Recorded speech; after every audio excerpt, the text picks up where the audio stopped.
your portrayal of Lex Luthor on Smallville.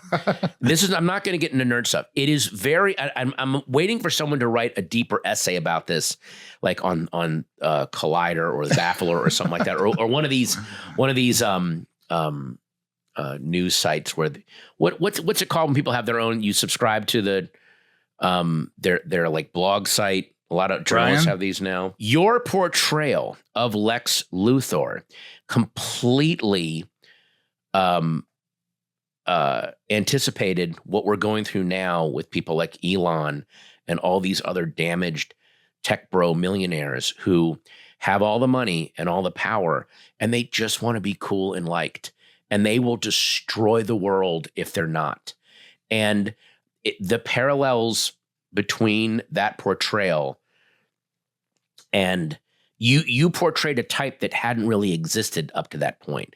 There had always been the evil, confident tech billionaire that's totally cool, but we had never seen the ones that were so openly. There is something so tragic and almost sympathetic about Elon, he's the kid whose dad owns the rec center, and he wants to be invited there to play foosball, and he knows he can just walk in but no one has ever invited him there, and that's what he wants. And Lex, the fact that he's friends with his farm boy who is actually kind of sure of himself, or at least happy, and it's just very weird and kind of eerie to rewatch those episodes and go, this is Elon before we knew what Elon was. It's like you want to like him and you really think you like him, and then something else happens. Well, you want to like him, but then you realize you have to think you have to make him think he's awesome every second of his life, or he will turn on you and burn the world down.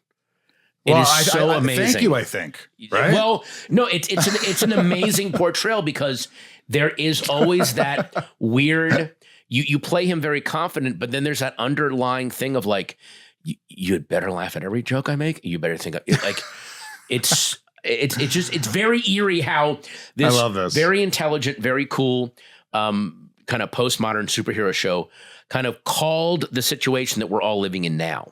Wow. I never thought of it like that. You think outside the box. Well, no, it started out at 13, Hunter S. Thompson, Burroughs. This is what you do. The scene where you meet where you shake the fortune teller lady's hand, and then she sees the vision of you in the Oval Office. I'm like, they just called the entire the teens and the 2020. They just called the whole thing.